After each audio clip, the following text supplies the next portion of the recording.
Hola amigos de Prevention Talks. Pues bueno, estoy muy contenta de tener hoy aquí conmigo a una invitada muy especial en lo particular. Además, una mujer a la que admiro profesionalmente, humanamente. La verdad es un gran ser humano.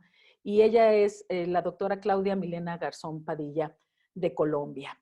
Bienvenida Claudia a este espacio, ¿no? Que tú sabes que venimos trabajando para poder platicar cuestiones de seguridad, pero sobre todo la visión de la seguridad con prevención y como tú lo manejas con la parte humana, con la humanización. Entonces, en este sentido, pues nos encantará que nos platiques, pero antes de que entremos en varios temas que la verdad manejas muchos, pero me encantaría que tú nos platiques un poco de quién eres, de cómo llegaste a estos temas, ¿no? Yo creo que a muchos que te conocemos acá en México y en otras partes del continente y también en Europa, que también sé que has trabajado por allá por España, nos encantará oírlo, pero de viva voz tuya. Entonces, es todo tuyo el micrófono. Claro que sí. Muy buenas tardes a todos. Mercedes, gracias por la invitación. Ante todo, admiro todos los espacios que tú provocas, porque son espacios que generan vida, trabajar en la corresponsabilidad de la seguridad. Y, y bueno, muy contenta, los saludo desde Colombia. Soy Claudia Melena Garzón Padilla, directora de la Unidad de Análisis Criminal de Colombia. No me voy a extender en presentar el tema de mis estudios, pero siento que el ser psicóloga, especialista en psicología jurídica, criminóloga, victimóloga, eso ha estructurado parte de mi formación profesional.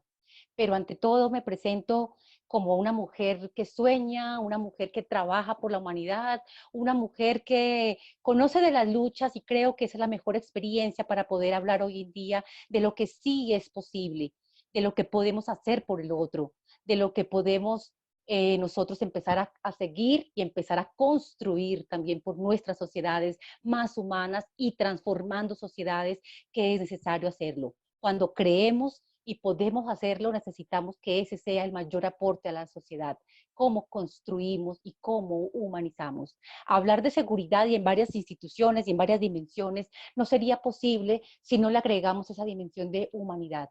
El humanismo es necesario. Si tenemos humanidad, la parte, esa dimensión de seguridad tan fuerte que nos está tocando hoy en día, es algo que podemos verlo en otra línea, cara al futuro, nuevos retos, nuevos desafíos que tenemos para la seguridad, pero siempre agregando el tema de humanidad. Entonces, ante todo, mi Mercedes, sigo trabajando por la seguridad, pero las personas que me conocen, el tema de humanismo no lo desligo porque es necesario trabajar en ello. Muchas gracias, Claudia. No, bueno, tocas de verdad un tema muy sensible y además dentro de los temas que hoy quisiéramos platicar contigo, como sabes, relanzamos el canal, se están abriendo segmentos, tú tienes a cargo un segmento, de hecho, aquí en Prevention Talks, ¿no? Que es humanizando la seguridad con todo lo que en este constructo y sabemos en este gran sector se tiene que trabajar. Y hoy quisiera que nos platicaras un poco, sobre todo, con tu experiencia de cómo se está trabajando la cuestión de el sistema penitenciario. Tú tienes una visión comparada pues, con tu país, has trabajado en México y has venido analizando este tema importante, sobre todo porque pensamos que es lo correcto en todo el sentido, y no quiere decir que no sea lo correcto cuando hay la impartición de justicia y se tiene que hacer justicia, pero también hay una justicia social que también las personas privadas de la libertad en ocasiones, bueno, pues cumplen con su pena y más si han sido primodelincuentes. Y bueno, creo que todos tenemos derecho también a una segunda oportunidad. Y hay gente que sí se logra reinsertar. No veámoslo nada más como se tiene este estigma de decir que son pues, las universidades de la delincuencia, ¿no? Sabemos que hay personas que no logran la reinserción, pero hay personas que sí lo logran. Nos encantaría que nos empieces a hablar de esto, por favor. Bueno, mi Mercedes, te escucho y hay algo que antes de que se me vaya esta idea, no una idea, sino algo que siempre también se ha formado donde dice, claro que sí, se habla sobre una cárcel es una escuela del crimen, sin embargo es cómo lo vemos, cómo lo trabajamos, porque mientras que las personas lo vean de esa manera, pues vamos a encontrar muchas situaciones donde no se vea un sistema penitenciario no como sistema, sino como régimen y como escuela del crimen. Entonces, ¿qué necesitamos hacer? A lo largo de mi experiencia en contextos penitenciarios, hoy en día hablar de dignificar el sistema penitenciario no es hablar de reos, ni de presos, ni de internos, sino hablar de personas privadas de la libertad. Cuando hablamos de personas privadas de la libertad, ya estamos empezando a dignificar. Hay algunos momentos que critico, hay unas críticas llenas de conciencia y académicas, donde las personas se habla de un sistema penitenciario hoy en día, pero pareciera que seguimos en un régimen carcelario, donde qué está pasando con las personas privadas de la libertad, a los ojos de la sociedad en medio de los países, qué estamos esperando en ellos. No estamos dando oportunidades a la resocialización, sino a una desocialización. Estamos señalando, estamos etiquetando. No estoy diciendo que todas las personas privadas de la libertad sean malas, ni sean buenas, porque resulta que también tenemos casos que no los voy a llamar casos perdidos, pero sí es mejor que muchas personas estén allí por mucho tiempo, porque si salen son personas que sienten gusto por la maldad, que son personas que verdaderamente no van a cambiar, son personas que les gusta el mal, que se mueven desde allí, que lo funcional para ellos es el mal. Sin embargo, también encontramos personas que le apuestan a una segunda oportunidad, pero eso también tiene que ver mucho, no solo con la persona privada de libertad, sino también con el sistema penitenciario. ¿Qué están haciendo, por ejemplo, los directores de estas instituciones penitenciarias? ¿Qué están haciendo el cuerpo de custodia, de vigilancia? En algunas partes le llaman los custodios, en otros países le llaman los agentes de seguridad penitenciaria, acá en Colombia cuerpo de custodia y vigilancia.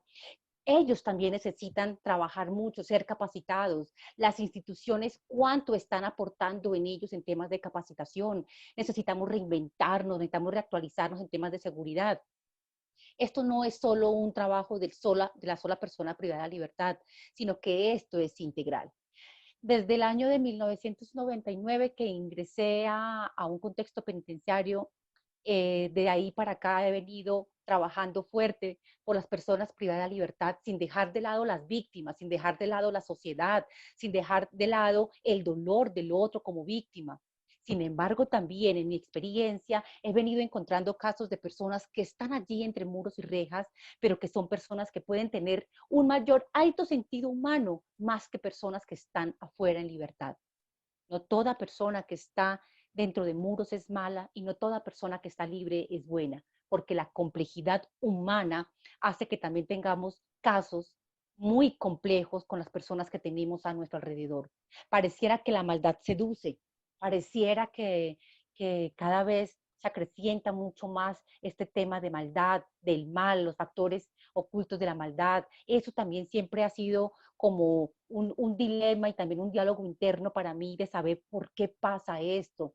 Se aprende tan rápido todo lo que está relacionado a la maldad y se desaprende lo bueno muy rápido.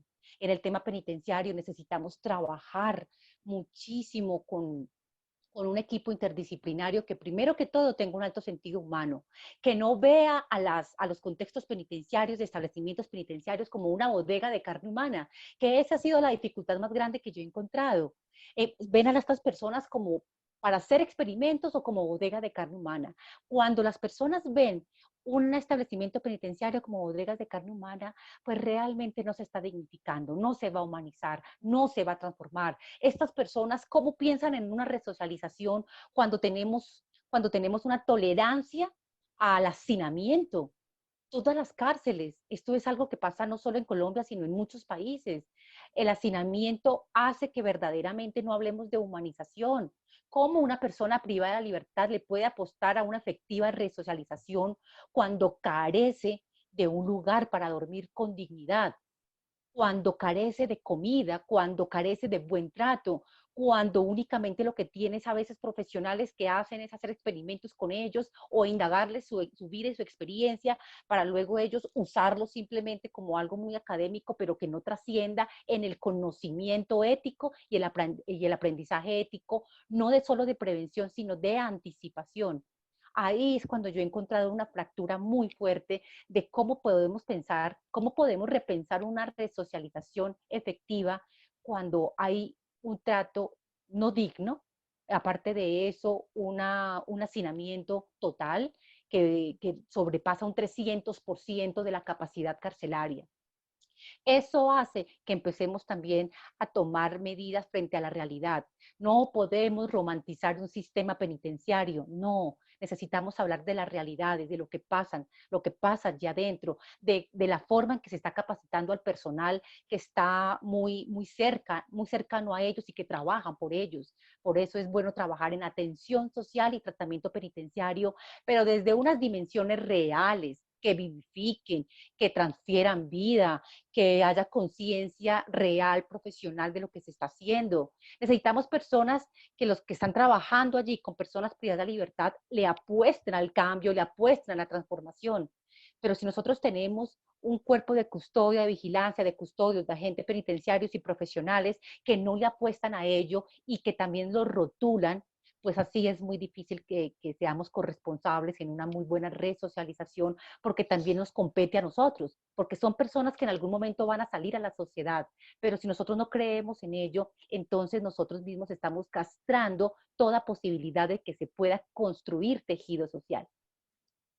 No, bueno, cada vez que te escucho, cada vez me asombro más de todas las ramas que hay que tocar, como bien dices, en esta parte humana de la seguridad y sobre todo un, un sistema que no queda tan a la vista, ¿no? Hablar del sistema penitenciario es de un sistema del que no se habla mucho en los medios de comunicación, hablamos mucho de seguridad pública principalmente, más que de seguridad ciudadana o de seguridad humana. Y bueno, pues al final del día también viene la reconciliación. ¿Cómo reconciliamos también estas familias a las víctimas, ¿no? Con estos victimarios que, bueno, yo sé que hay trabajos tanto en México como en otras partes del mundo avanzados en esta parte de tener este acercamiento desde este punto de vista, ¿no? El que se trabaje con las víctimas, que no queden olvidadas. ¿Cómo lo abordas? Cómo lo vives? ¿Cómo lo sientes? ¿No? Creo que tu experiencia es muy valiosa que nos hables en ese sentido también. Mira, Mercedes, eh, es, necesitamos favorecer espacios para trabajar frente al tema de victimología. Las víctimas brillan por su ausencia. Desafortunadamente, si uno habla del tema criminal, delincuencial, tenemos ese gusto por muchas personas que llegan inquietas a conocer, pero cuando se habla de un tema de víctima, pareciera que no es importante. Y allí empieza una dimensión totalmente distinta a cómo estamos viendo la víctima. Pareciera que la víctima, por ser víctima, pues ya no importa, pero el agresor o el victimario siempre tiene importancia y eso es una realidad. En este caso, cuando hablamos de víctimas, necesitamos que haya un trabajo verdadero con ellas, qué acompañamiento le está dando el Estado, qué acompañamiento se les está dando a ellos psicológicamente, se les está dando un acompañamiento al victimario y a la víctima en donde queda. Entonces sí necesitamos visibilizarla. Se está visibilizando todo el tema criminal, pero no se está visibilizando el tema de víctima, porque pareciera que ser víctima hace que para muchas personas piense en solo se está quejando, la víctima solita debe sanarse. Como ya ahora hablamos bastante de resiliencia, entonces pareciera que a las víctimas les toca autoperdonarse y autocurarse y autosanarse, porque son las personas que sufren, entonces tú solo tomas la decisión de cuándo dejas de sufrir. No, no podemos nosotros anestesiar el corazón y dejar de lado a las víctimas. El dolor de víctima es un dolor donde ellos mismos son los primeros que no permiten esa, esa inclusión o esa reinserción de las personas privadas de libertad a la sociedad, porque es que hay dolor. Pensemos en el otro, hay dolor de víctimas, hay dolor de daño, mataron a su ser querido, aniquilaron a una persona que es de su corazón, su sangre. Cuando hablamos de conflicto armado, por Dios, acá en Colombia, ¿qué más que hablar de Colombia de lo que ha pasado en un conflicto armado donde ha dejado miles y miles y miles de víctimas? ¿Y qué pasa con ellas? Ausente, necesitamos visibilizar lo que pasa con ellas, qué ha pasado con ellas. Empecemos a trabajar también desde el perdón, qué es el perdón. Hablemos de la precomprensión del sentir, pero suena algo fuerte, pero ¿a quién le interesa el dolor del otro realmente en estos momentos? ¿A quién le interesa lo que esté pasando en una mujer que ha perdido sus hijos en un conflicto armado? ¿A quién le interesan los niños que han quedado huérfanos de sus padres o de su padre?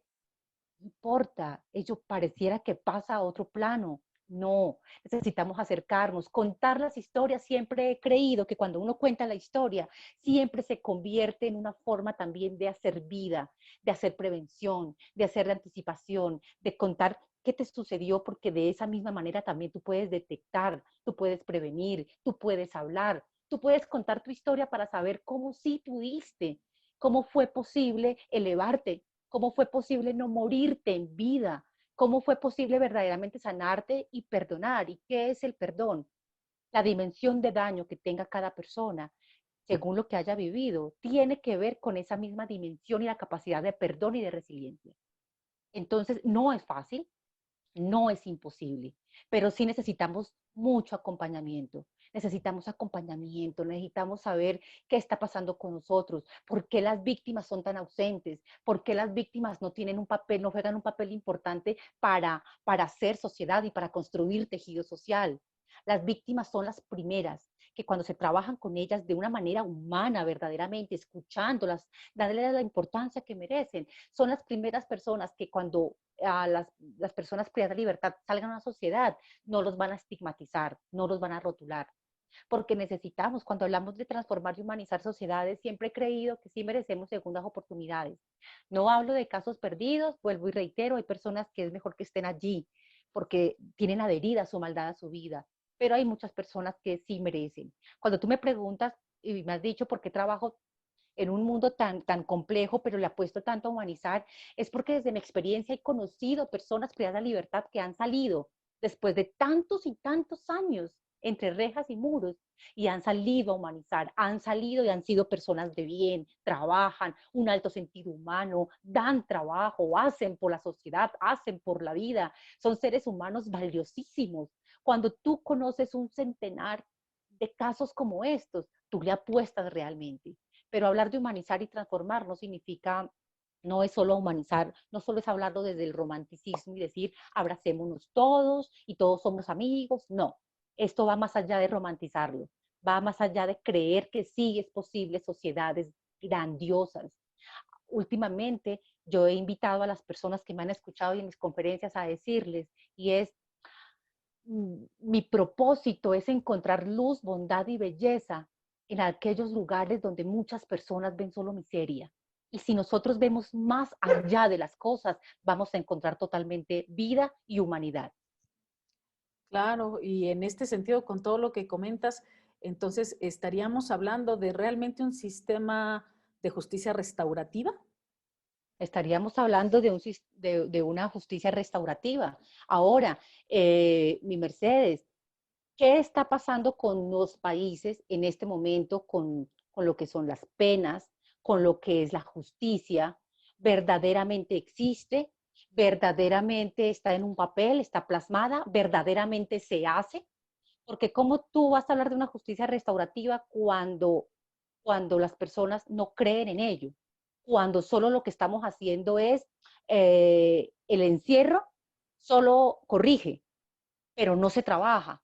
Y las víctimas, en medio de que están en una libertad, viven con mucho más miedos y están esperando es que alguien las visibilice, alguien las restaure, alguien verdaderamente haga por ellas, pero un sistema que dice, hazlo tú solo como sociedad.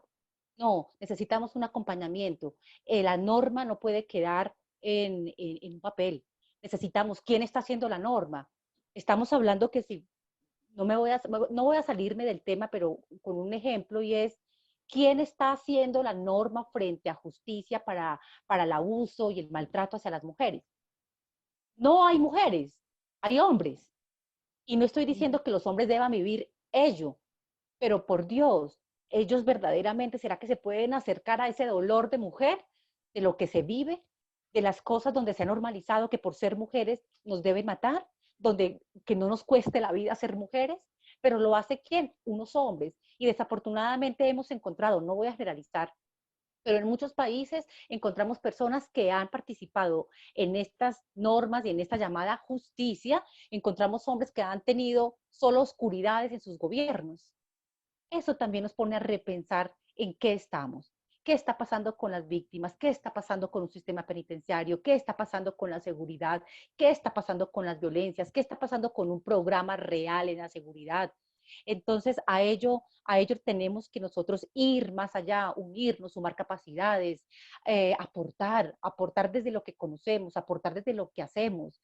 Vuelvo y te repito, Mercedes, en un sistema penitenciario, cuando tienes una experiencia allí, no solo desde afuera, desde la parte administrativa, directiva, sino cuando estás tan de cerca con personas privadas de libertad. Últimamente he tenido la experiencia de trabajarlo en México, que son contextos bastante complejos, bastante sensibles. Escuchemos, escuchemos. Y no solo se trata de que tú luego hagas como una hermenéutica, el discurso de la persona privada de libertad. No, ¿para qué usas esa historia? ¿Qué ves en la persona? Necesitamos más criminólogos en un sistema de justicia. Necesitamos que un criminólogo no solo piense, que muchas personas piensan que ser criminólogo es cinta peligro, cinta amarilla y rastros de sangre y evidencias. No, lo nuestro va más allá. No solo es un tema de prevención, el criminólogo anticipa, el criminólogo disminuye daño y miedos sociales. Eso es lo que se necesita también. Y fracasamos en el tema del criminólogo. Acá en Colombia, particularmente, pocos criminólogos existimos, pero lo hacemos. Yo creo genuinamente en el cambio y creo en el cambio porque genuinamente cada quien conoce su nivel de profesionalismo y de humanidad que tiene para decir sí es posible. Cuando tú eres memorable y eres inspiración hasta para las instituciones, para ser verdaderamente sociedad, ahí es cuando verdaderamente crees que sí es posible.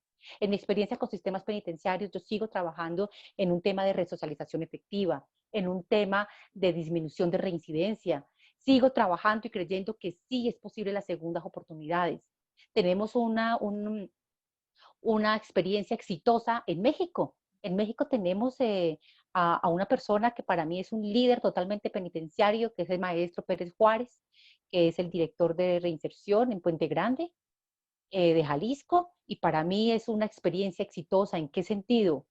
Cuando un directivo tiene alto sentido humano, desde allí se desprende todos los niveles para que se haga, para que se trabaje, para que se dignifique, para que se humanice realmente y para que esas estadísticas de reincidencia sean bajas, es porque dentro de un sistema penitenciario verdaderamente se dignificó la atención social y un tratamiento penitenciario.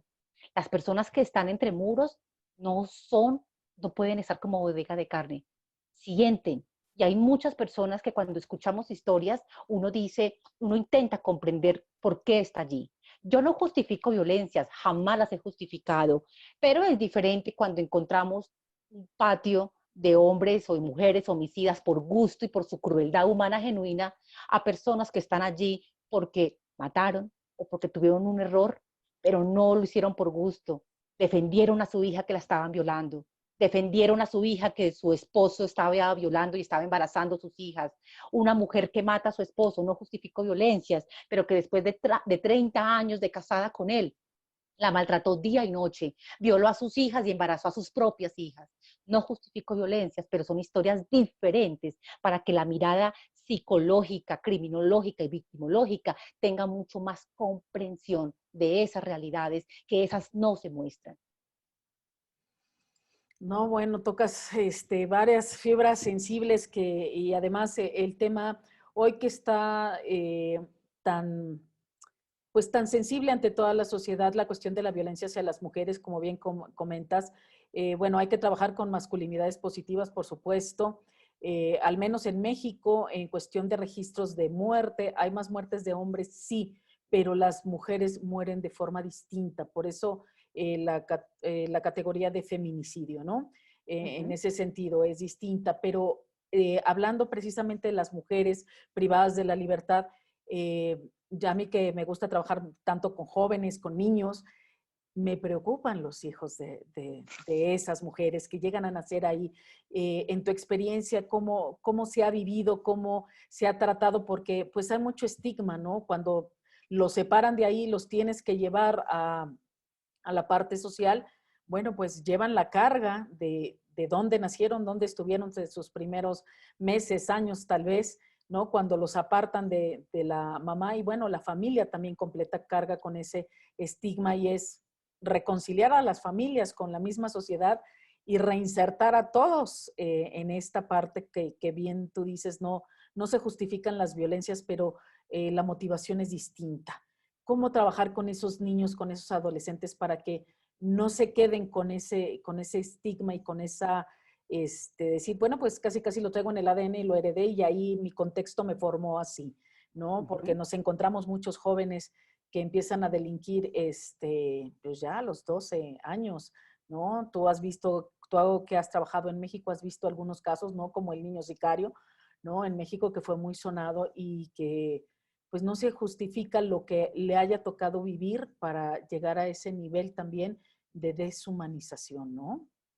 De deshumanización. Acá encontramos algo muy importante, y gracias por tocar este tema, Mercedes. ¿Qué pasa con los niños que nacen dentro de muros?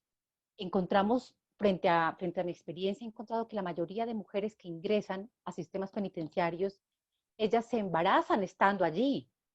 Y aquí no, claro que no se etiqueta absolutamente ni hay señalamientos en ello, pero encontramos que estas mujeres empiezan a trabajar internamente un mundo más de sensibilidad por ese embarazo, de esa compañía. Es una motivación cuando empiezan a ser madres gestantes dentro de muros. Claro está que la atención, el tratamiento penitenciario es diferente. Acá se humanizan, ellas mismas se humanizan con su proceso de gestación. Luego, cuando nacen sus hijos, pueden tener sus hijos hasta los 3 años. Pero son 3 años que yo me he dado cuenta que las mujeres, al ser madres allí, este es un vínculo que también a ellas la sensibiliza mucho más, tienen una motivación mucho más grande para salir pronto, para cumplir su condena de una manera mucho más efectiva. Allí redimen pena con estudios, con trabajo. Y el tema de ser madres gestantes y luego ser madres allí hasta los 3 años, siento que por parte las ayuda a ellas en un trabajo totalmente propio, individual, para trascender como ser humano.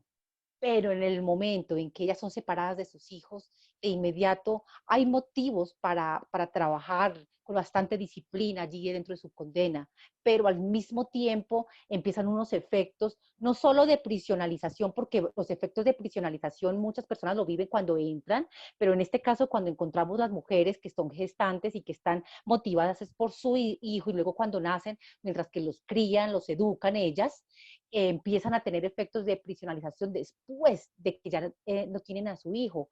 Esto nos lleva a unas complejidades psicológicas y emocionales que a veces uno dice, ¿qué es mejor? ¿Que estén allí con sus hijos o mejor que no los tengan allí? ¿Mejor que no nazcan allí? O de alguna manera hacer que ellas no se embaracen estando en prisión. Sin embargo, acá entra mucho el tema de derechos humanos, muchas cosas, pero también necesitamos repensar qué va a pasar con los niños que se apartan de su madre, que aunque crezcan en un ambiente y en un contexto penitenciario, claro está que la forma de vida va a ser diferente, porque siempre tiene una atención especial a las madres junto con sus hijos, pero pues es una cárcel, es un contexto penitenciario, no es para niños. Ellos qué están adheriendo a su vida, qué están conociendo. Y el tema cuando ellos son separados de sus madres y casi siempre pues se van con su padre o con sus abuelos, las formas de vida son diferentes, la forma de crianza siempre va a ser diferente y qué vamos a recibir. Entonces, esto también da para unos diálogos críticos frente a qué necesitamos hacer, qué es lo mejor para seguir acompañando desde la psicología también siempre a estos niños que luego están ya intramuros, porque de todas formas es una realidad que son niños intramuros y que luego salen al exterior, han estado también allí. Necesitamos también hablar sobre qué pasa con los niños que desean ser sicarios, que en su mente está el hecho de que la vida criminal y el crimen debe ser un oficio y debe ser funcional para ellos. Allí también necesitamos trabajar sobre esa sociología, una mirada sociológica de nuestros territorios, de nuestras sociedades, de nuestro barrio, de nuestras familias, de nuestros países.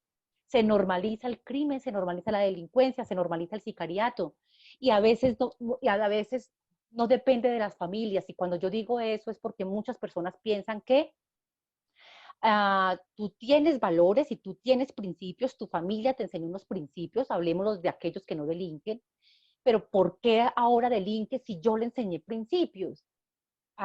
Si lo vemos desde nos paramos sociológicamente, claro que desde la sociedad y lo que se está normalizando, esa misma inseguridad y violencias permea al ser humano. Nosotros somos seres que nos puede permear el mal de un momento a otro, porque para muchos es una opción y para otros es una decisión, un mundo delictivo y criminal.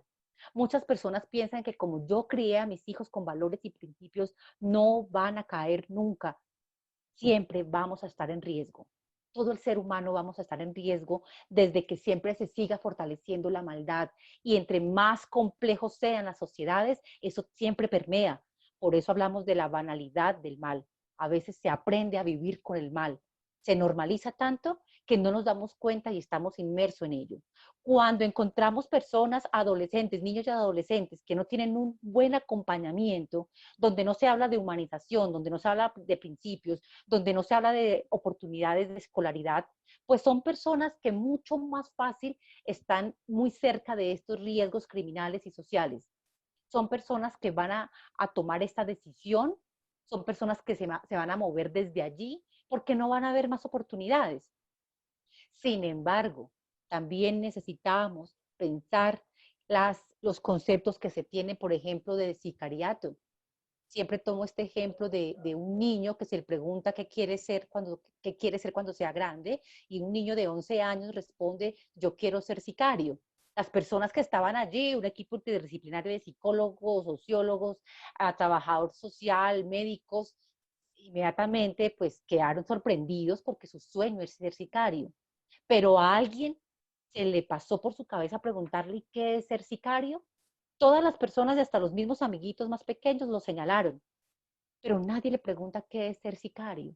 Y resulta que para él sicario no era ni siquiera matar, no tenía idea que era algo malo, sino que él decía, yo quiero ser como mi padre.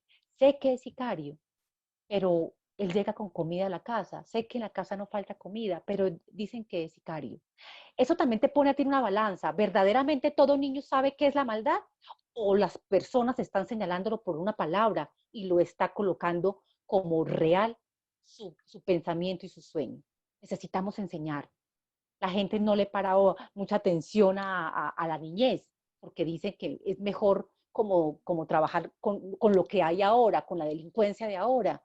Pero resulta que esos niños que están allí de 3, 4, 5 años, que toman, no por error, sino por juego, toman un dulce de un supermercado y llegan a la casa y los padres le aplauden eso y dicen, este es mi hijo, nadie se dio cuenta, ay, y le aplauden eso, pues luego no te quejes porque tú vayas a visitarlo a una cárcel, porque tú fuiste partícipe de esa conducta y porque tú aplaudiste ello.